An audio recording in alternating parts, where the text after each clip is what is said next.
നമസ്കാരം. Good night വിത്ത് പ്രജ്ഞാൻ പ്രവിധിയിലേക്ക് എല്ലാ പ്രേക്ഷകർക്കും സ്വാഗതം. ഇതാ SAT ആശുപത്രിയിലെ ആ സംഘർഷാവസ്ഥ, അതിന് ചെറിയൊരു അയവ് വന്നിരുന്നു. എനിക്ക് തോന്നുന്നു ഇപ്പോഴും അവിടെ പ്രതിഷേധം ഉണ്ടെന്ന് തോന്നുന്നു. അതെ, എന്തായാലും വൈദ്യുതി പുനഃസ്ഥാപിച്ചിട്ടുണ്ട്. പക്ഷെ എന്തുകൊണ്ട് അത് ഇത്രമാത്രം ഗുരുതരമായ സാഹചര്യത്തിലേക്ക് വീണുപോയി എന്നൊക്കെയുള്ള കാര്യങ്ങൾ ഇനി അറിയേണ്ടതുണ്ട്. എന്തായാലും അല്പസമയം മുൻപാണ് ഈ അത്യാഹിത വിഭാഗത്തിൽ വൈദ്യുതി തടസ്സപ്പെട്ടത്. 2 മണിക്കൂറോളം തടസ്സപ്പെട്ടു എന്നാണ് അവിടെ നിന്നും ലഭിച്ച പരാതികളും ആക്ഷേപങ്ങളും എല്ലാം തന്നെ. 3 മണിക്കൂറിന് ശേഷം വൈദ്യുതി പുനഃസ്ഥാപിച്ചിട്ടുണ്ട്.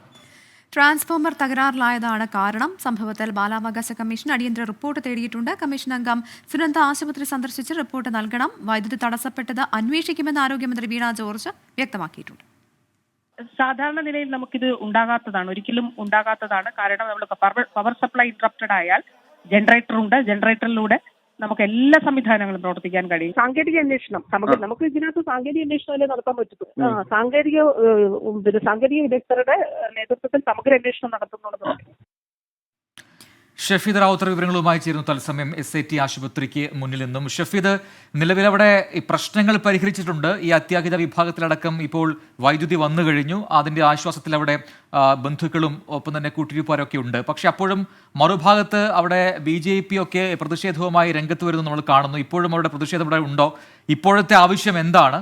എന്തായാലും വളരെ ഗുരുതരമായ സാഹചര്യത്തിലൂടെയാണ് കഴിഞ്ഞ 2 മണിക്കൂർ നേരം ആ ആശുപത്രി ഉണ്ടായത് എന്ന് പറയാതെ വയ്യല്ലോ. വിവരങ്ങൾ.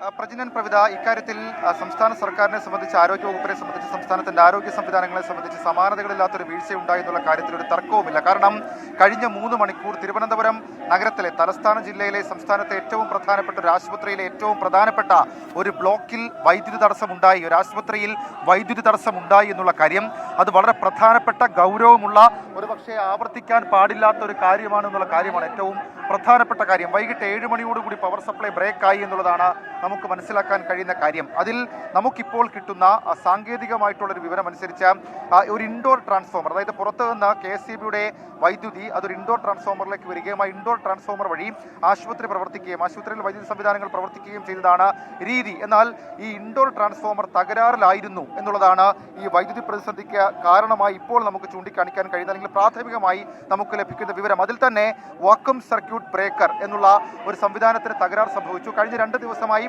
ആ സംവിധാനത്തിന് തകരാർ സംഭവിച്ച ഈ താൽക്കാലികമായി ഉണ്ടായിരുന്ന ട്രാൻസ്ഫോമർ റൺ ചെയ്യുകയായിരുന്നു. അങ്ങനെയാണ് ആ പ്രതിസന്ധി ഉണ്ടാകാതിരുന്നത്. ഇപ്പോൾ ആ സംവിധാനം തീർന്നതോടുകൂടിയാണ് ഇന്ന് വൈകിട്ട് 7 മണി മുതൽ ഏതാണ്ട് അല്പസമയം മുൻപ് വരെ SAT ആശുപത്രിയിൽ, അതായത് കുട്ടികൾക്കും അമ്മമാർക്കുമുള്ള ഒരു പ്രത്യേക വിഭാഗം തന്നെ പ്രവർത്തിക്കുന്ന, അല്ലെങ്കിൽ പ്രത്യേക ബ്ലോക്കായി പ്രവർത്തിക്കുന്ന തിരുവനന്തപുരം മെഡിക്കൽ കോളേജിനുള്ളിലെ ആശുപത്രിയായിട്ടുള്ള SAT ആശുപത്രിയിൽ ഈ പ്രതിസന്ധി ഉണ്ടായത് എന്നുള്ളതാണ് ഏറ്റവും പ്രധാനപ്പെട്ടിട്ടുള്ള കാര്യം. കാരണം ഈ ബൈസ്റ്റാൻഡേഴ്സ് ആയിട്ടുള്ള ആളുകളടക്കം ഇക്കാര്യത്തിൽ പറഞ്ഞത്, അവരൊക്കെ ഈ ഗർഭിണികളായിട്ടുള്ള സ്ത്രീകൾ, അതല്ലെങ്കിൽ ഈ പ്രസവം കഴിഞ്ഞ് വിദഗ്ധ ചികിത്സ ആവശ്യമായിട്ടുള്ള കുട്ടികൾ ഇൻക്യുബേറ്ററുകളിൽ, ICUവിൽ, അതേപോലെ തന്നെ മറ്റ് സംവിധാനങ്ങളിലൊക്കെ കിടക്കുന്നുണ്ടായിരുന്നു. പ്രത്യേകിച്ച് ലേബർ റൂമിൽ ഈ പെയിനിന് വേണ്ടിയിട്ടുള്ള ഇഞ്ചക്ഷനൊക്കെ കൊടുത്ത ശേഷം വിശ്രമിക്കുന്ന ആൾക്കാരുണ്ടായിരുന്നു. പക്ഷേ ഈ പുറത്തു നിന്ന ബൈസ്റ്റാൻഡേഴ്സിന് അപ്പാടെ ആശങ്കയുണ്ടാക്കിയത് അക്കാര്യമാണ്. വളരെ പെട്ടെന്ന് തന്നെ ഈ വൈദ്യുതി ബന്ധം പോകുന്നത് 1/2 മണിക്കൂറോ 1 മണിക്കൂറോ 1.5 മണിക്കൂറോ ഒന്നുമല്ല, 3 മണിക്കൂറിലധികം സമയം തിരുവനന്തപുരം SAT ആശുപത്രിയിൽ വൈദ്യുതി ഇല്ലാതെ വന്നതോടുകൂടിയാണ് വലിയ തരത്തിലുള്ള പ്രതിഷേധത്തിലേക്ക് കാര്യങ്ങൾ പോയത്. ഇപ്പോൾ നമുക്ക് ഈ SAT ആശുപത്രിയിലെ പ്രധാനപ്പെട്ട ബ്ലോക്കിന് മുൻവശത്ത് ഇപ്പോൾ BJP പ്രതിഷേധം നമുക്ക് കാണാൻ സാധിക്കും. സംസ്ഥാന സർക്കാരിന്റെ പിടിപ്പുകേട്, അല്ലെങ്കിൽ സർക്കാർ വീഴ്ച, ആരോഗ്യവകുപ്പിന്റെ വീഴ്ച അത് ചൂണ്ടിക്കാണിച്ചുകൊണ്ടാണ് ഇപ്പോൾ ഈ BJP പ്രതിഷേധം നടക്കുന്നത്. മുൻപ് യൂത്ത് കോൺഗ്രസിന്റെ പ്രതിഷേധമുണ്ടായിരുന്നു. ആ പ്രതിഷേധത്തിനൊടുവിൽ യൂത്ത് കോൺഗ്രസ് പ്രവർത്തകരെ ബലം പ്രയോഗിച്ച് നീക്കുന്ന ഒരു സാഹചര്യമുണ്ടായി. ഇപ്പോൾ BJP പ്രവർത്തകരുടെ പ്രതിഷേധം അത് ആശുപത്രി പരിസരത്ത് തുടരുകയാണ്. നമുക്ക് ഇക്കാര്യത്തിൽ ചൂണ്ടിക്കാണിക്കുന്ന ഒരൊറ്റ കാര്യം മാത്രമേ ഉള്ളൂ. അത് ഈ തലസ്ഥാന ജില്ലയായിട്ടുള്ള തിരുവനന്തപുരത്തെ, അല്ലെങ്കിൽ സംസ്ഥാനത്തെ ഏറ്റവും പ്രധാനപ്പെട്ട ആശുപത്രിയിൽ ഈ രീതിയിലുള്ളൊരു ബുദ്ധിമുട്ട് അത് 3 മണിക്കൂറിലധികം സമയം നീണ്ടു. അല്ല ഷഫീദ്, 3 മണിക്കൂറിന് മാത്രം കാര്യമല്ല എന്നല്ലേ നമുക്ക് മനസ്സിലാക്കണം. കാരണം 2 ദിവസമായിട്ട് അവിടെ ഈ രീതിയിൽ വൈദ്യുതി ഇല്ല. ജനറേറ്ററിലാണ് പ്രവർത്തിച്ചു വന്നിരുന്നത് ആശുപത്രി. പ്രത്യേകിച്ചും ഈ ICUയും കാഷ്വാലിറ്റിയും ഒക്കെ എന്ന് പറയുമ്പോൾ അത് അതീവ ഗുരുതരമായ കാര്യമാണ്. അതിലൊരു ഇടപെടൽ 2 ദിവസമായിട്ട് ഉണ്ടായിട്ടില്ല. ഇന്നിപ്പോൾ ജനറേറ്ററും പ്രവർത്തനം നിലച്ചതോടുകൂടിയാണ് ഇത് വലിയ പ്രശ്നത്തിലേക്ക് കാര്യങ്ങൾ മാറിയത്. അപ്പോഴാണ് അവിടെ പ്രതികരണങ്ങൾ വന്നത്. ആ പ്രതികരണത്തിലാണ് പിന്നെ മാധ്യമങ്ങളൊക്കെ ഇടപെട്ട് ഇങ്ങനെ ഒരു വലിയ വിഷയമാവുകയും അപ്പോൾ തന്നെ അധികൃതർ ഇടപെടുകയും ചെയ്യുന്നത്. അപ്പോൾ അലംഭാവം അത് അധികൃതരുടെ ഭാഗത്ത് ഉണ്ടായിട്ടുണ്ട് എന്ന കാര്യം വ്യക്തം.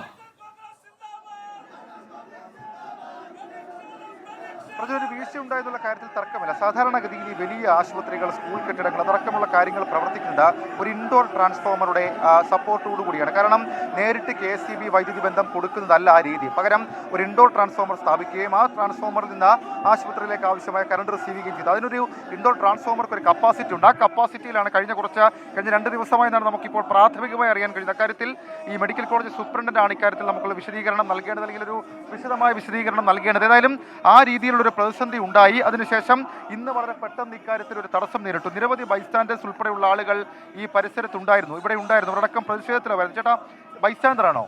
അല്ല, ഇവിടെ ഉണ്ടായിരുന്നു. എപ്പോൾ തൊട്ടാ കറണ്ട് പോയത്? ഒരു 7:15 ആവും. തീർച്ചയായിട്ടും 3 മണിക്കൂർ കറണ്ട് പോയായിരുന്നു.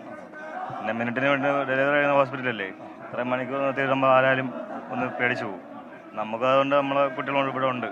വളരെ മോശമായ പ്രവൃത്തിയായിരുന്നു. വലിയൊരു ആശങ്കയായിരുന്നു. കാരണം അകത്ത് കുട്ടികൾ കിടക്കുന്നു, ഒരുപാട് ആൾക്കാർ കിടക്കുന്നു. പിന്നെ അത് മാത്രം നഴ്സറി ഉണ്ട് അകത്ത്, ഒരുപാട് കുട്ടികളോടെ ഉണ്ടല്ലോ. അപ്പോൾ നമുക്ക് പുറത്തേക്ക് നമുക്ക് തന്നെ പേടിയായിരുന്നു. പിന്നെ മാക്സിമം ഇവിടെ എല്ലാവരും ഉണ്ടായിരുന്നു. പിന്നെ എന്താ ഭാഗ്യത്തിന് കറണ്ട് വന്നു എന്നേ പറയാൻ പറ്റുള്ളൂ. ഒരു വീഴ്ചയല്ലേ? കാരണം ഇത് വലിയൊരു ആശുപത്രിയാണ്. അവിടെ ഇങ്ങനൊരു സാങ്കേതിക സംവിധാനത്തിൽ പോലും ശ്രദ്ധയില്ല എന്നുള്ളത് വീഴ്ചയല്ല. ആണാണ്. അവരൊരു പവർ യൂണിറ്റ് പോലും സെറ്റ് ചെയ്തിട്ടില്ലായിരുന്നു.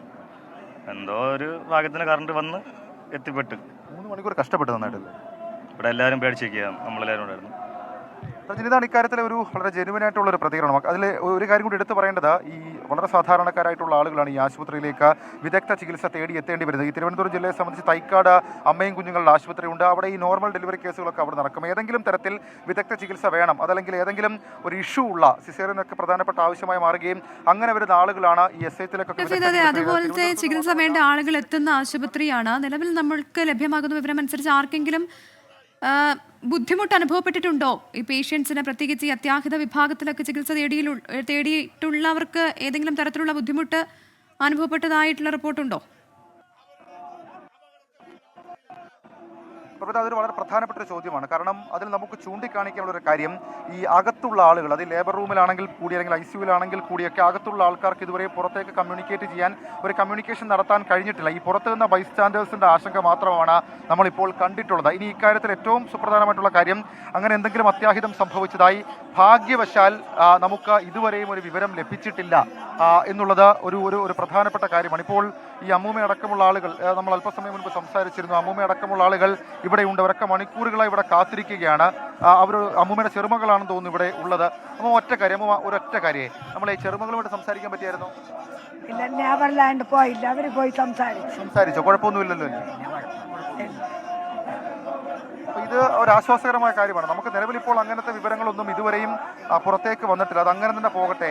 അതാണ് നമുക്ക് അതിനകത്ത് ആവശ്യമെന്ന് പറയുന്നത്. കാരണം അതല്ലെങ്കിൽ ആ രീതിയിലേക്കുള്ള വലിയ പ്രതിഷേധങ്ങൾക്ക് കൂടി ഇടയാകും. കാരണം ഈ ഒരുപാട് ആളുകളുണ്ട് പ്രജിൻ. കാരണം ഞാൻ മുൻപ് സൂചിപ്പിച്ചതുപോലെ തന്നെ ഈ ലേബർ റൂമിൽ കഴിയുന്ന ആളുകളുണ്ട്, ഇൻക്യുബേറ്ററിൽ കുഞ്ഞുങ്ങളുണ്ട്, നഴ്സറി സംവിധാനത്തിൽ കുഞ്ഞുങ്ങളെ പ്രവേശിപ്പിച്ചിട്ടുണ്ട്. അതിനപ്പുറത്തേക്ക് വിദഗ്ധ ചികിത്സ വേണ്ട, ഈ സർജറി ഒക്കെ കഴിഞ്ഞു കിടക്കുന്ന നിരവധി സ്ത്രീകളുണ്ട്. അപ്പൊ അവരെയൊക്കെ ആശങ്കപ്പെടുത്തുന്ന ഒരു കാര്യമായി ഇത് മാറി. കാരണം എന്തായാലും അത് വലിയ ആശങ്കപ്പെടുന്ന കാര്യം തന്നെയാണ്. തിരുവനന്തപുരത്തേക്ക് തന്നെയാണ് നമ്മൾ മടങ്ങിപ്പോകുന്നത്. അവിടെ SIT ആശുപത്രിയിൽ 3 മണിക്കൂറോളം വൈദ്യുത തടസ്സം നേരിട്ടിരുന്നു. അതിൽ വലിയ പ്രതിഷേധം രോഗികളുടെ കൂട്ടിരിപ്പുകാരുടെ ഭാഗത്തു നിന്നുണ്ടായിരുന്നു. ഇപ്പോൾ അതൊരു രാഷ്ട്രീയ വിഷയമായി മാറി. BJPയും കോൺഗ്രസും ഈ വിഷയത്തെ ഏറ്റെടുത്ത് വലിയ രീതിയിലുള്ള പ്രതിഷേധം ഹോസ്പിറ്റൽ കോമ്പൗണ്ടിൽ നടത്തുന്നുണ്ടെന്നാണ് മനസ്സിലാക്കുന്നത്. എന്തായാലും ഇതിൽ ആരുടെ ഭാഗത്താണ് വീഴ്ചയുണ്ടായതെന്ന് അന്വേഷിച്ച് കണ്ടെത്തേണ്ട വിഷയമാണ്. മാത്രമല്ല, ഈ വിഷയവുമായി ബന്ധപ്പെട്ടിപ്പോൾ ബാലാവകാശ കമ്മീഷൻ റിപ്പോർട്ട് തേടിയിട്ടുണ്ടെന്നുള്ളൊരു വിവരം കൂടി പുറത്തു വരുന്നുണ്ട്. ഹരികൃഷ്ണൻ ചേരുന്നുണ്ട് ഏറ്റവും പുതിയ വിവരങ്ങളുമായി. ഹരികൃഷ്ണൻ, ഇപ്പോൾ ആശ്വാസ മുഖങ്ങളാണ് നമുക്കിപ്പോൾ ആശുപത്രിക്ക് പുറത്ത് കാണാൻ കഴിയുന്നത്. കാരണം വൈദ്യുതി പുനഃസ്ഥാപിച്ചിട്ടുണ്ട്. പക്ഷെ അപ്പോഴും പ്രതിഷേധം അത് രാഷ്ട്രീയ പാർട്ടികളും യുവജന സംഘടനകളും ഏറ്റെടുത്തിട്ടുണ്ട്. യൂത്ത് കോൺഗ്രസിന്റെയും BJPയുടെയും ഒക്കെ പ്രവർത്തകർ അവിടെ പ്രതിഷേധവുമായി നിലയുറപ്പിച്ചിട്ടുണ്ട്. എന്താണ് ആ പ്രതിഷേധിക്കുന്നവരുടെ ഇപ്പോഴത്തെ ആവശ്യം? നിലവിലെ സാഹചര്യം എന്താണ്?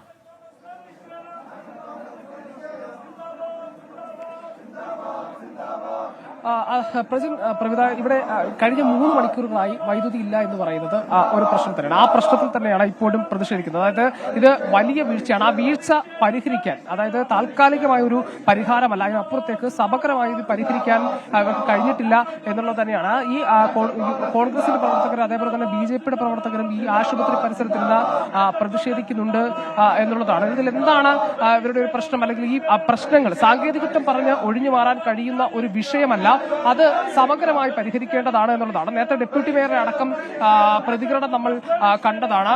ഇത്തരത്തിൽ നിലവിൽ അത് പരിഹരിച്ചിട്ടുണ്ട് എന്നുള്ള തരത്തിലാണ് അത് കണ്ടത്. ഇനി വൈദ്യുതി മുടങ്ങില്ല എന്ന് പറയുന്നുണ്ട്. പക്ഷെ അപ്പോഴും ഈ കൂട്ടിരിപ്പുകാരുടെ, രോഗികളുടെ കൂട്ടിരിപ്പുകാരുടെ ആശങ്കകൾ അത് പരിഹരിക്കേണ്ടതാണ്.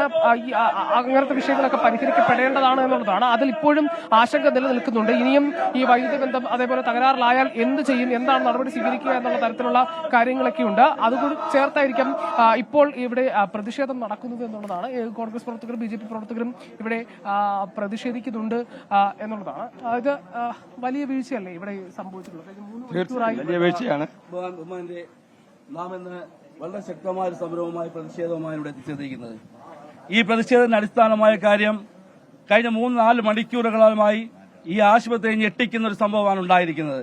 ഈ ആശുപത്രിയുമായി ബന്ധപ്പെട്ട നിരവധി പർച്ചേസിംഗ് നടക്കുമ്പോഴും ആ പർച്ചേസിംഗിന്റെ ഇംപ്ലിമെന്റേഷൻ സ്റ്റേജുകളിൽ പോലും നിരവധിയായ വീഴ്ചകൾ നടക്കുന്നതിന്റെ വ്യക്തമായ തെളിവാണ് ഇവിടെ സംഭവിച്ചിരിക്കുന്നത്.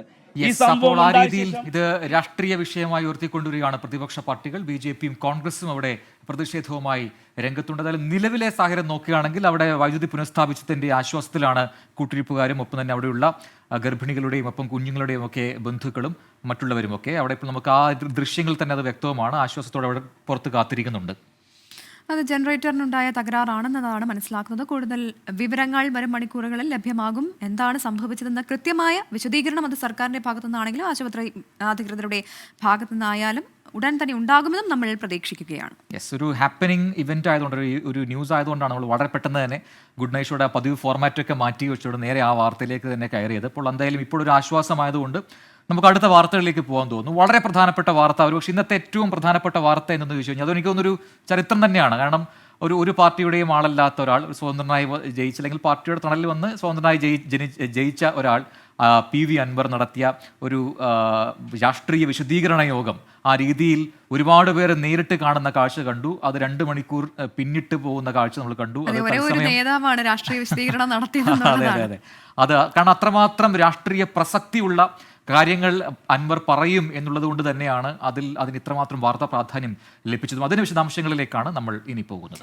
നിലമ്പൂരിലെ രാഷ്ട്രീയ വിശദീകരണ യോഗത്തിൽ വൻ ജനാവലിയെ സാക്ഷിയാക്കി മുഖ്യമന്ത്രിക്കും ADGP MR Ajith കുമാറിനും എതിരെയും ആഞ്ഞടിച്ച് PV Anvar MLA. പോലീസിനെതിരെയും സ്വർണ്ണക്കടത്തിനെ കുറിച്ചും പറഞ്ഞതിന് മുഖ്യമന്ത്രി തന്നെ കള്ളനാക്കി ചിത്രീകരിച്ചുവെന്ന് അൻവർ തുറന്നടിച്ചു. MR അജിത് കുമാറിന്റെ സ്വത്ത് സമ്പാദനത്തിന്റെ രേഖകൾ മുഖ്യമന്ത്രിക്ക് കൈമാറിയിട്ടും നടപടി ഉണ്ടായില്ലെന്നും അൻവർ പ്രതികരിച്ചു. ADGPയെ സംരക്ഷിക്കുന്നത് ആർക്കു വേണ്ടിയാണെന്ന് പാർട്ടി തന്നെ മറുപടി പറയണം. സ്വർണ്ണക്കടത്തിലടക്കം പോലീസിന് പങ്കുണ്ട്. പോലീസ് സേനയിലെ 25% ക്രിമിനലുകളാണെന്നും PV അൻവർ ആഞ്ഞടിച്ചു. ഞാൻ ഈ കേരളത്തിൽ വിശ്വസിച്ചൊരു മനുഷ്യനുണ്ടായിരുന്നു രാഷ്ട്രീയത്തിൽ, അറിയാം നമുക്ക്, അത് സഖാവ് പിണറായി വിജയനായിരുന്നു. ഇപ്പം ഈ കള്ളക്കടത്തും റിദാൻ വധക്കേസും മാമി കേസൊക്കെ അന്വേഷിച്ച് കുറേ പണിയുണ്ടല്ലോ. ഒരു പണിയില്ലാത്ത മണിക്കൂർ കൊണ്ട് DGPക്ക് സസ്പെൻഡ് ചെയ്തിട്ട് ഇറങ്ങിപ്പോടാ അവിടുന്ന് പറയാൻ ഉള്ള തെളിവാണ്, ഡോക്യുമെന്റഡ് തെളിവാണ്. ഈ അജിത് കുമാർ വാങ്ങിക്കൂട്ടിയ സ്വത്തിന്റെ എല്ലാ രേഖകളും ഞാൻ കൊടുത്തിട്ടുണ്ട്. ഈ ADGP അജിത് കുമാർ ഈ അന്വേഷണ സംഘം ഈ അന്വേഷണം നടത്തുമ്പോൾ ലോ ആൻഡ് ഓർഡറിൽ ഇരിക്കുന്നത് വലിയ പ്രയാസമാണ്. CMN അൻവർ ഉന്നയിക്കുന്നതിന് പിന്നിൽ ഈ പോലീസിനെ മാറ്റിക്കഴിഞ്ഞാൽ വലിയ കള്ളക്കടത്ത് നടത്താനുള്ള സൗകര്യമുണ്ടാകുമല്ലോ, ആ ലോബിയെ സഹായിക്കാനാണോ ഈ അൻവർ ഈ വിഷയം ഉന്നയിച്ചത് എന്നതിലേക്ക് കൊണ്ടുവച്ച് നിർത്തിയിരിക്കുകയാണ്. അവസാനം മുഖ്യമന്ത്രി എന്നെ കള്ളനാക്കിയപ്പോ രണ്ടും കൽപ്പിച്ച് ഞാൻ ഇറങ്ങി. എന്താ കേരളത്തിന്റെ സ്ഥിതി? സ്ഫോടകാത്മകമായ അവസ്ഥയിൽ നിൽക്കുന്നു. ഈ നാട് എങ്ങോട്ടാണ് ഇവർ കൊണ്ടുപോകുന്നത്? പോലീസിന്റെ ഒരു 10-25% പൂർണ്ണമായും ക്രിമിനൽ വൽക്കരിക്കപ്പെട്ടിരിക്കുന്നു. പിതൃതുല്യനായി കണ്ട മുഖ്യമന്ത്രി തന്നെ കള്ളനാക്കിയെന്ന് PV അൻവർ MLA. തെളിവുകൾ പുറത്തുവിട്ടിട്ടും സ്വർണ്ണക്കടത്ത് കേസിൽ ഒരു അന്വേഷണവും ഉണ്ടായില്ല. മുഖ്യമന്ത്രിയുമായുള്ള കൂടിക്കാഴ്ച 5 മിനിറ്റ് അല്ല 37 മിനിറ്റാണ് നീണ്ടത്. സൂര്യൻ കെട്ടുപോയെന്ന് മുഖ്യമന്ത്രിയോട് നേരിട്ട് പറഞ്ഞെന്നും PV അൻവർ ഇന്ന് നടത്തിയ പ്രസംഗത്തിന്റെ വിശദാംശങ്ങൾ പറഞ്ഞിരുന്നു. പി ശശിയാണ് മുഖ്യമന്ത്രിയുടെ പ്രതിച്ഛായ തകർത്തതെന്നും PV അൻവർ തുറന്നു പറഞ്ഞു. 37 മിനിറ്റ് ഇരുന്നിട്ടുണ്ട് ഞങ്ങൾ. 37 മിനിറ്റ് നിങ്ങൾക്കറിയാം. 9 പേജുണ്ട് ഇത്. അത് വായിച്ചു തീരാൻ തന്നെ 10-12 മിനിറ്റ് എടുക്കും. ആ വായിച്ച് കഴിഞ്ഞതിന് ശേഷം ഇതിലെ ഓരോ കാര്യങ്ങളും അദ്ദേഹം എന്നോട് ചോദിച്ചു. ഞാൻ ക്ലിയറായി പറഞ്ഞെടുത്തു. അപ്പോൾ അദ്ദേഹത്തിൻ്റെ ഉള്ളെടുക്കാനാണെന്നല്ല എനിക്കറിയില്ലായിരുന്നു. 2021 രണ്ടാമത് ഈ ഗവൺമെൻറ് അധികാരത്തിൽ വന്ന CM-നെ കൊണ്ടാണ്. ഞാനടക്കം നിലമ്പൂരിൽ നിന്ന് ജയിച്ചത് CM-ൻ്റെ വോട്ടിൻ്റെ ഒരു ഭാഗം എനിക്കുള്ളത് കൊണ്ടാണ്. അന്ന് CM കത്തിജ്വലിക്കുന്ന സൂര്യനാണ്. CM-നെ ഇപ്പോൾ നാട്ടിലെ സ്ഥിതി അറിയാൻ ചോദിച്ചത്. അദ്ദേഹം ഒന്നും മിണ്ടില്ല, എൻ്റെ കണ്ണിലേക്ക് നോക്കുകയാണ്. ഞാൻ പറഞ്ഞു, CM ആ സൂര്യൻ കെട്ടുപോയിട്ടുണ്ട്. CM-ൻ്റെ ഗ്രാഫ് 100-ൽ നിന്ന് 0-ലേക്ക് ഇറങ്ങിയിട്ടുണ്ട്. 0-ൽ നിന്ന് അത് തിരിച്ച് 25%, 30%-ലേക്ക് വെറുപ്പായി കേരളത്തിലെ സാധാരണ കമ്മ്യൂണിസ്റ്റുകാർക്കും ജനങ്ങൾക്കും മാറിയിട്ടുണ്ട് CM. ഇതാണ് സ്ഥിതി. എന്നിട്ട് ഞാൻ കൈനീട്ടി. CM ഇരിക്കുന്നതിൻ്റെ അപ്പുറത്താണ് ഈ പൊളിറ്റിക്കൽ സെക്രട്ടറി ഇരിക്കുന്നത്. ഞാൻ പറയാണ്, എൻ്റെ വാപ്പാനോട് ഞാൻ പറയല്ലേ, എൻ്റെ വാപ്പാനെ കൊടുക്കുന്ന ആൾ എന്നാണ്, അവനാണ് ഇതിൻ്റെ കാരണക്കാരൻ. CM ഒരു നിമിഷം അവിടെ നിന്ന് ഇരുത്തരുത്, വലിയ അപകടത്തിലേക്ക് പോവും. ഒന്നും മിണ്ടല്ല. CPM മലപ്പുറം ജില്ലാ സെക്രട്ടറി EN മോഹൻദാസിനെതിരെയും PV അൻവർ MLA പ്രതികരിച്ചു. മുൻ SP സുജിത് ദാസിന്റെ പേര് കേൾക്കുമ്പോൾ മോഹൻദാസിന് തേഞ്ഞൊലിക്കും. 2021 നിയമസഭാ തെരഞ്ഞെടുപ്പിൽ മത്സരിച്ചപ്പോൾ പാർട്ടി പിന്തുണച്ചില്ല. നേതാക്കളെ EN മോഹൻദാസ് തടഞ്ഞു എന്നും വെട്ടിത്തുറന്നു പറഞ്ഞു എന്ന് PV അൻവർ. തോൽപ്പിക്കാൻ പഠിച്ച പണി 18 നോക്കിയെന്നുമാണ് PV അൻവറിന്റെ ആരോപണം. ഇന്ന് ഈ യോഗത്തിൽ പങ്കെടുക്കാൻ പോകുന്നത് ഈ നാട്ടിലെ ഏറ്റവും മോശപ്പെട്ട രാജ്യദ്രോഹികൾ. അന്നെടുത്ത് കേൾക്കണങ്ങൾ. ഇന്നലെ അദ്ദേഹം നടത്തിയ പത്രപ്രസ്ഥാനം. ഈ കാണുന്നവരൊക്കെ കള്ളക്കടത്തുകാരാണ്. ഈ കാണുന്നവരൊക്കെ കൊള്ളക്കാരാണ്. ഒന്ന് നിങ്ങൾ സ്വയം അതിനുള്ളിൽ നോക്കണം. EN മോഹൻദാസിന്റെ സ്റ്റേറ്റ്മെന്റാ. എവിടത്തേക്കാ പോകുന്നത്?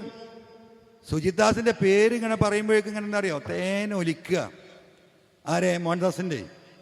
ഈ സംസ്ഥാനം, ഈ ജില്ല കുട്ടിച്ചോറാക്കിയത് ഈ കോലത്തിൽ ക്രിമിനൽ കേസുകൾ വർദ്ധിപ്പിച്ച് രാജ്യത്തിന്റെ പാർലമെന്റിൽ ഇനി ഒരു ചോദ്യം വരും. എന്താ ചോദ്യം അറിയോ? ഇന്ത്യയിൽ ഏറ്റവും കൂടുതൽ ക്രിമിനൽ കേസുള്ള ജില്ല ഏതാണ്? വന്നിട്ടില്ല ഇപ്പം. അപ്പോൾ കൊടുക്കും. ഏത്? മലപ്പുറം ജില്ല 50,000, 45,000. CPIM പുറത്താക്കിയതിന് പിന്നാലെ പല പാർട്ടികളും തന്നെ വിളിക്കുന്നുണ്ടെന്നും PV അൻവർ MLA പറഞ്ഞു.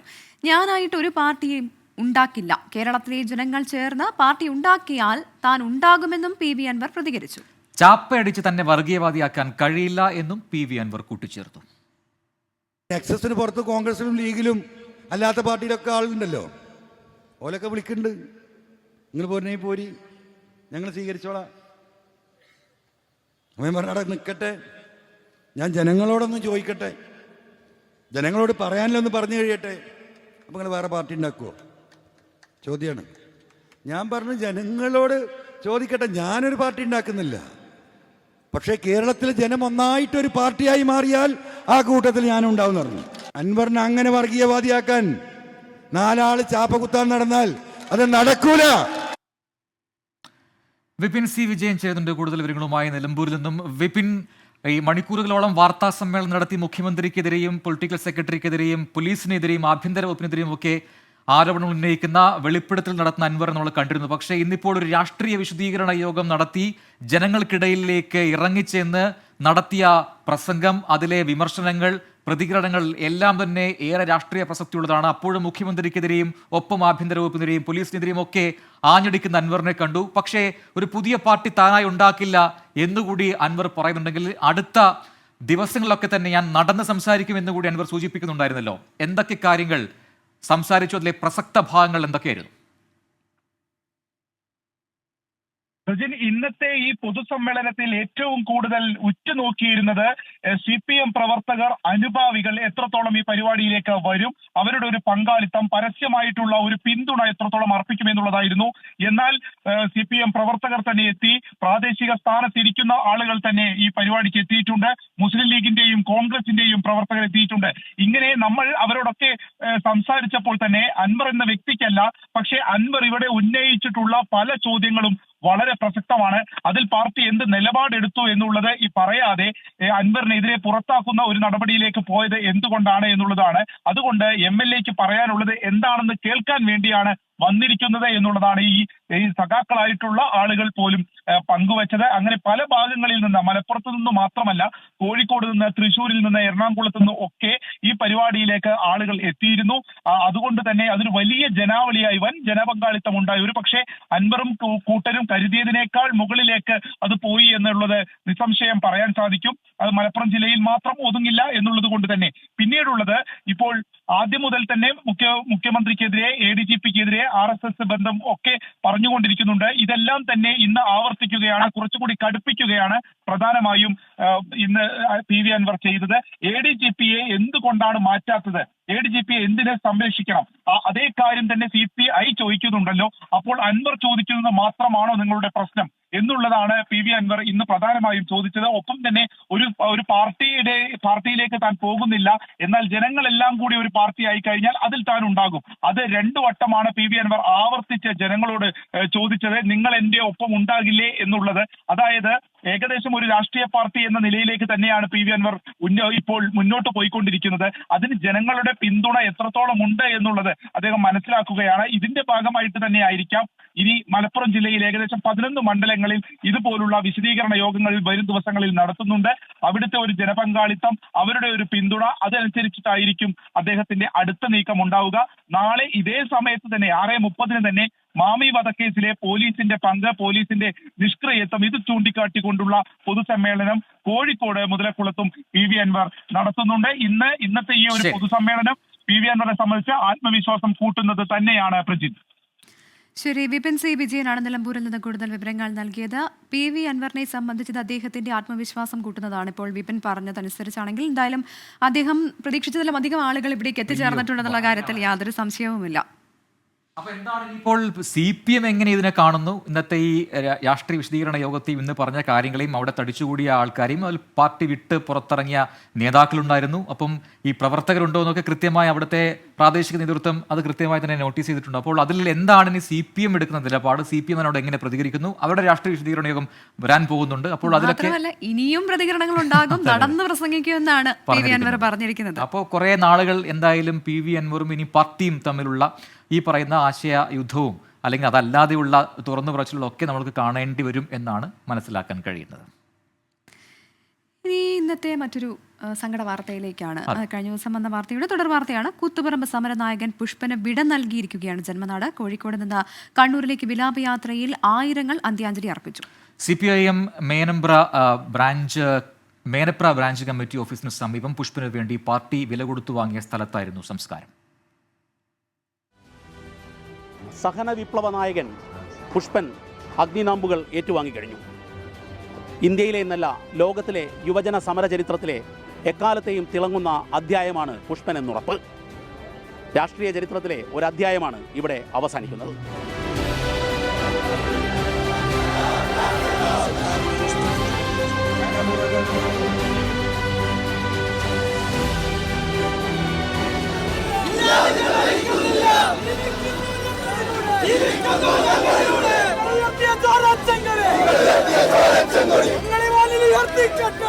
കോഴിക്കോട് യൂത്ത് സെന്ററിൽ നിന്ന് ചൊക്ലിയിലെ സ്വന്തം വസതിയിലേക്ക് അവസാന യാത്ര. കണ്ടിപൊട്ടാതെ ഒരു മനുഷ്യച്ചങ്ങല പാതയോരത്ത് കാത്തുനിൽപ്പായിരുന്നു. സമരനക്ഷത്രത്തിന് അന്ത്യാഭിവാദ്യങ്ങൾ അർപ്പിക്കാൻ ജനം ആ ചങ്ങലയിലേക്ക് ഒഴുകി എത്തിക്കൊണ്ടിരുന്നു. പാതകളിലെങ്ങും പുഷ്പങ്ങൾ, മുഷ്ടി ചുരുട്ടി മുദ്രാവാക്യം വിളിച്ച് ആയിരങ്ങൾ. സഹനസൂര്യനെ അവസാനമായി കാണാൻ വഴിയരികിൽ മനുഷ്യർ സഹനത്തോടെ കാത്തുനിന്നു.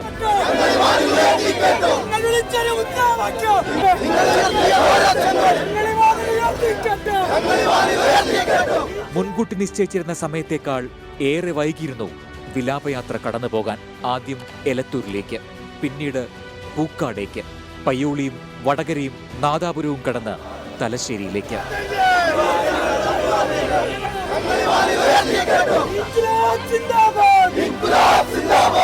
കൂത്തുപറമ്പിനും പിന്നാലെ ചൊക്ലി രാമവിലാസം ഹയർ സെക്കൻഡറി സ്കൂളിൽ വിപ്ലവ നക്ഷത്രത്തെ അവസാനമായി കാണാൻ നേതാക്കളും ആയിരക്കണക്കിന് പ്രവർത്തകരുമെത്തി. അന്ത്യോപചാരമർപ്പിക്കാൻ എം വി രാഘവന്റെ മകനും CPM കണ്ണൂർ ജില്ലാ കമ്മിറ്റി അംഗവുമായ MV നികേഷ് കുമാറും എത്തി.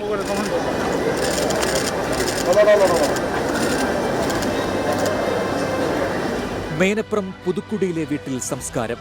സമര കേരളത്തിന്റെ ജ്വലിക്കുന്ന ഓർമ്മകൾ ബാക്കിയാക്കി പുഷ്പൻ മണ്ണോടലിഞ്ഞു.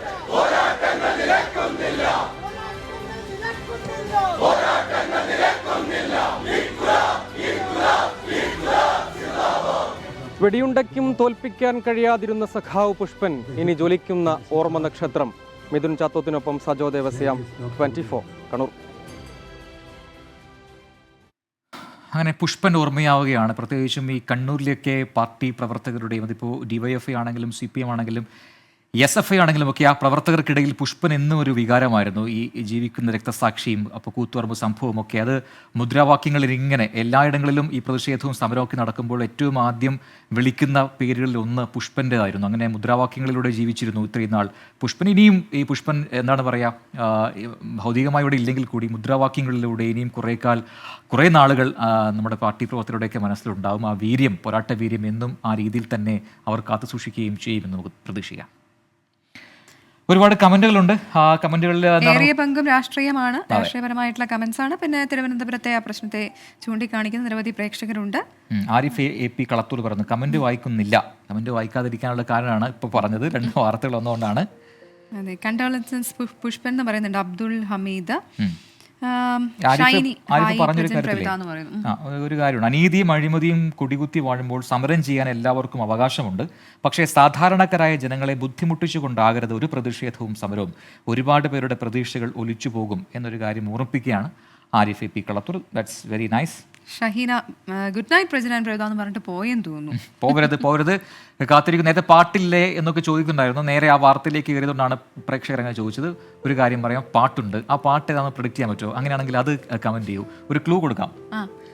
പാട്ട് നേരത്തെ ഒരുപാട് തവണ പ്രേക്ഷകർ ആവശ്യപ്പെട്ട ഒരു പാട്ടാണ് ഇന്ന് നമ്മൾ പാടാൻ സെലക്ട് ചെയ്തിരിക്കുന്നത്. ഒരുപാട് പേര് ചോദിച്ച പാട്ട്. അതെ, അപ്പോൾ നോക്കട്ടെ ആരാണ് അതിൽ കറക്റ്റ് ആയിട്ട് പ്രെഡിക്റ്റ് ചെയ്യുന്നത്. വെൽക്കം ബാക്ക് പ്രിയ പ്രേക്ഷകരെ. അപ്പോൾ നമ്മുടെ പ്രോഗ്രാമിൻ്റെ അടുത്ത ഘട്ടത്തിലേക്ക് കടക്കുകയാണ്. ഇപ്പോൾ ഇത്രയും നേരം നമ്മൾ വളരെ വീര്യം കൂടിയ വാർത്തകൾ കേട്ടുകൊണ്ടിരിക്കുകയായിരുന്നു. വളരെ സീരിയസ് വാർത്തകളിലായിരുന്നു. ഇനിയിപ്പോൾ നമുക്ക് കുറച്ച് റിലാക്സ് ചെയ്യാനുള്ള സമയത്തിലേക്ക് നമ്മൾ മാറുകയാണ്. അപ്പോൾ നമ്മൾ നേരത്തെ ഒരു കാര്യം ചോദിച്ചിട്ടുണ്ടായിരുന്നു, നമ്മൾ പാടാൻ പോകുന്ന പാട്ട് പ്രെഡിക്റ്റ് ചെയ്യാൻ പറ്റുമെന്ന്. കുറേ പാട്ടുകൾ വന്നിട്ടുണ്ട്, പക്ഷേ നമ്മൾ ഉദ്ദേശിച്ച നമ്മൾ പാടാൻ പോകുന്ന പാട്ട്, എനിക്ക് തോന്നുന്നു ആ പാട്ട് പറഞ്ഞവരാരും ഇന്ന് നമ്മുടെ കമന്റ് ബോക്സിൽ കമന്റ് ഇട്ടിട്ടില്ല എന്ന് തോന്നുന്നു. വേറെ ഒരുപാട് പാട്ടുകൾ പറഞ്ഞു, പക്ഷേ അത് നമ്മളൊരു ടെക്നിക്കാണ് കേട്ടോ. നിങ്ങൾ പറയുന്ന പാട്ടുകളിൽ നമ്മൾ പാടാൻ ഉദ്ദേശിക്കുന്ന പാട്ടുണ്ടെങ്കിൽ അടുത്ത ദിവസം ഏത് പാട്ടാന്ന് വിചാരിച്ചിട്ട് പറയാനാണെന്ന്. ശരിയല്ലേ? ഏതോ നിദ്രനല്ല അങ്ങനെ പറയുന്നു. പിന്നെ എന്താണ്, ഒരു പുഷ്പം മാത്രം അല്ല, പിന്നെ പുഷ്പനെ അറിയാമെന്ന പാട്ട് അതുമല്ല. അങ്ങനെ കുറെ പേര് പാട്ടുകൾ പറയുന്നുണ്ട്, പക്ഷെ അതൊന്നുമല്ല. ഹിന്ദി സോങ്സ് ആണോ എന്ന് ഷഹീർ ചോദിക്കുന്നു. അല്ല, മലയാളം തന്നെയാണ്. അപ്പൊ തൽക്കാലം നിങ്ങൾ പറഞ്ഞിട്ടില്ല, നിങ്ങൾ പ്രെഡിക്റ്റ് ചെയ്തിട്ടില്ല എന്നതാണ് സത്യാവസ്ഥ.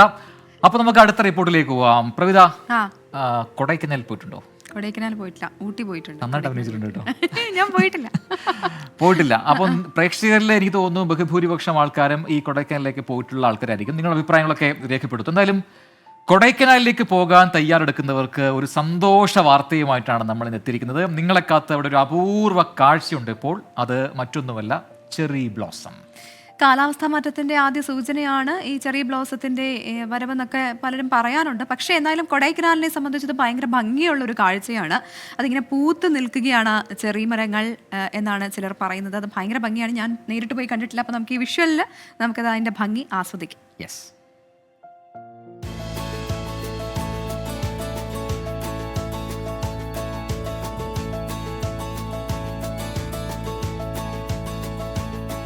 കൊടൈക്കനാൽ എന്നും ഒരു മനോഹരിയാണ്. വിനോദസഞ്ചാരികളെ ആകർഷിക്കാൻ നിരവധി വിഭവങ്ങൾ ഒരുക്കി വയ്ക്കാറുണ്ട്. സെപ്റ്റംബർ അവസാനിക്കുന്നതോടെ പുതിയ ഒരു അതിഥി കൂടി കൊടൈക്കനാലിൽ എത്തിയിട്ടുണ്ട്. ജപ്പാന്റെ പ്രിയപ്പെട്ട ചെറി ബ്ലോസം പൂക്കൾ.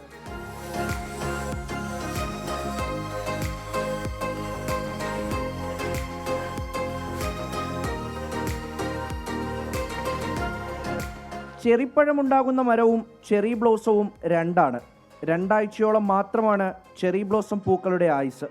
പ്രൂണസ് ജനുസിൽ പെടുന്ന വൃക്ഷങ്ങളുടെ പുഷ്പമാണിത്. ജപ്പാനിൽ കണ്ടുവരുന്ന പ്രൂനസ് സെറുലാറ്റയാണ് ഏറ്റവും അറിയപ്പെടുന്ന ഇനം. ഇതിനെ സാക്കുറ എന്നാണ് ജപ്പാനിൽ പറയുന്നത്. ആലങ്കാരിക പുഷ്പമായിട്ടാണ് സാക്കുറയെ ഉപയോഗിക്കുന്നത്. സാധാരണ ചെറി പുഷ്പത്തിൻ്റെ നിറമല്ല ചെറി ബ്ലോസം പൂക്കൾക്ക്.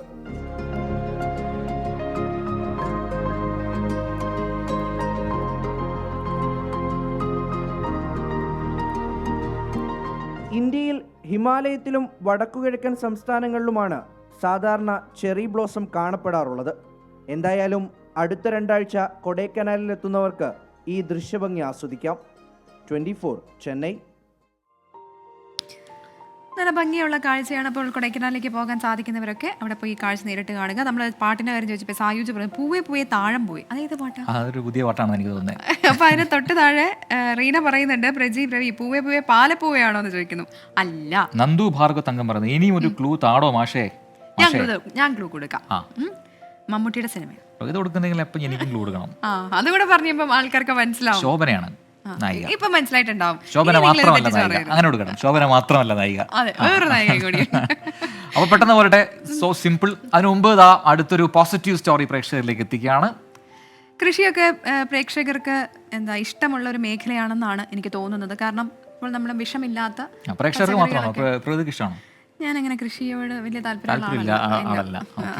ഞാൻ അത്യാവശ്യം കൃഷിയൊക്കെ ചെയ്യാറുണ്ടായിരുന്നു. എന്ത് കൃഷി? നാട്ടില്. കാരണം വീട്ടിലത്തെ തോപ്പിലൊക്കെ നമുക്ക് അല്ല, അത്യാവശ്യം അതിപ്പോ വീട്ടിലെ അമ്മയൊക്കെ ചെയ്യുന്ന മുളക്, മറ്റേ പയറ്, ഇതൊക്കെ നട്ട് വളർത്തുന്നൊക്കെ കണ്ടിട്ടുണ്ട്. അപ്പം പുതുതലമുറയുടെ സാന്നിധ്യം വളരെ കുറവുള്ളൊരു മേഖലയാണ് കൃഷി എന്ന് പലപ്പോഴും നമ്മൾ പറയാറുണ്ട്. ചെറുപ്പം മുതൽ കന്നുകാലികളെ വളർത്തി പഠനത്തോടൊപ്പം വരുമാനം കണ്ടെത്തുന്ന ഒരാളെയാണ് നമ്മൾ ഇനി പരിചയപ്പെടുത്താൻ പോകുന്നത്. മലപ്പുറം കൊടുങ്ങി സ്വദേശി ഫൈസാനാണ്. മിടുക്കൻ പഠനം തുടരുമ്പോഴും നല്ലൊരു ക്ഷീര കർഷകനായി തുടരാനാണ് ഫൈസാന് ഇഷ്ടം.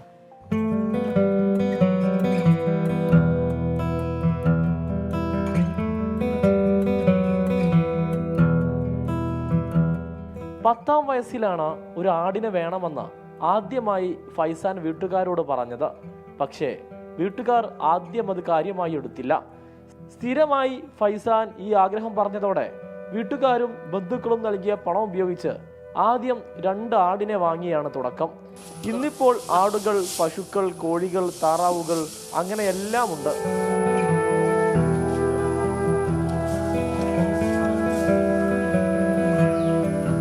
എനിക്ക് ഓർമ്മ വെച്ച കാലം മുതലേ അമ്മ കർഷകയാണ്. ചില വാപ്പാൻ്റെ കുടുംബത്തിലായാലും അവരും കർഷകനാണ്. അവർക്ക് കുറേ പാടും നെല്ല് കൃഷി അങ്ങനെ പലതും ഉണ്ടായിരുന്നു. ഉമ്മാനോട് ഞാൻ പറഞ്ഞിരുന്നു ആടിനെ വേണമെന്നുള്ള പറഞ്ഞു. കാക്കാൻ്റെ വക ഒരു കൂട് കിട്ടി. ആദ്യം മരത്തിൻ്റെ കൂടായിരുന്നു 2ഉം. ഉമ്മാൻ്റെ ഒരു കട ഉണ്ടായിരുന്നു ചെമ്മാട് മാർക്കറ്റിൻ്റെ ഉള്ളിൽ. അവിടെ നിന്ന പൈസ കൊണ്ട് ഞാനൊരു ഹൈടെക് കൂട് പണിഞ്ഞു. പഠനത്തെ ബാധിക്കാത്ത രീതിയിൽ സമയം കണ്ടെത്തിയാണ് ഫൈസാൻ ആടുകളെയും പശുക്കളെയും പരിപാലിക്കുന്നത്. പഠനത്തോടൊപ്പം ഞാൻ ഇതിനെയും ഡെവലപ്പ് ചെയ്തുകൊണ്ടേ നിൽക്കും. ഇനി ഹൈടെക് ഫാം ആക്കാനുള്ള പരിപാടിയിലാണ്. കോഴികളെയും താറാവുകളെയും ഇനി ഒന്നും കൂടി ഡെവലപ്പ് ചെയ്യാനുള്ള പരിപാടിയിലാണ്. അതേപോലെ ആടുകളെയും പശുക്കളെയും ഇനി ഡെവലപ്പ് ചെയ്യാൻ പോവാണ്. അതുപോലെ തന്നെ ഞങ്ങൾ പാല് ഇവിടെ കറന്ന് ഇവിടെ കാച്ചി നമ്മളുടേതായിട്ടുള്ള പ്രൊഡക്റ്റുകളും ബ്രാൻഡും നമുക്കുന്നുണ്ട്. ഗ്രീൻ ഫാം എന്ന ബയോഫ്രഷ് എന്നുള്ള ബ്രാൻഡ് നമ്മളുടെ തന്നെ ഉണ്ട്. കുടുംബം വലിയ പിന്തുണയാണ് ഈ കുട്ടി കർഷകന് നൽകുന്നത്. എന്തെങ്കിലും ഒരു കാര്യം ചെയ്യുമ്പോൾ ചെറിയ കുട്ടിയല്ലേ, അവർക്ക് ചെയ്യാൻ പറ്റുമോ എന്നുള്ള ആ ഒരു ഇതിലെല്ലാം ഞാൻ നിൽക്കുക. ആ കാര്യം അവരെ കൊണ്ട് ചെയ്യാൻ പറ്റും എന്നുള്ളൊരു തോന്നൽ എൻ്റെ ഉള്ളിലുള്ളതുകൊണ്ട് ഞാൻ അവരും കൂടി അതിൽ ഇൻവോൾവ് ചെയ്യിപ്പിക്കും. ഫൈസാൻ തൻ്റെ പഠനാവശ്യത്തിനും മറ്റുമുള്ള പണം എല്ലാം കണ്ടെത്തുന്നത് ഇവിടെ നിന്നാണ്. സ്കൂളിലെ സുഹൃത്തുക്കൾക്കും അധ്യാപകർക്കും എല്ലാം ഇത് അറിയാമെന്നും ഒരു ക്ഷീര കർഷകനായി അറിയുന്നതിൽ തനിക്ക് അഭിമാനമുണ്ടെന്നും ഫൈസാൻ പറയുന്നു. കൊടിഞ്ഞി തിരുത്തി സ്വദേശി മറ്റത്ത് അബ്ദുസമദിന്റെയും ഷരീഫയുടെയും മകനാണ് ഫൈസാൻ. സമീർ ബിൻ കരീം, 24 തിരൂർ. യെസ്, അപ്പോ ഇന്നത്തെ സമയം പൂർത്തിയാവുകയാണ്. നാളെ വീണ്ടും ഒരുപാട് വാർത്തകളും വിശേഷങ്ങളുമായി നമുക്ക് വീണ്ടും കണ്ടുമുട്ടാം, കേട്ടുമുട്ടാം. അപ്പൊ എല്ലാ പ്രേക്ഷകർക്കും നല്ല രാത്രി നേരുന്നു. ശുഭരാത്രി. Good night. ബൈ.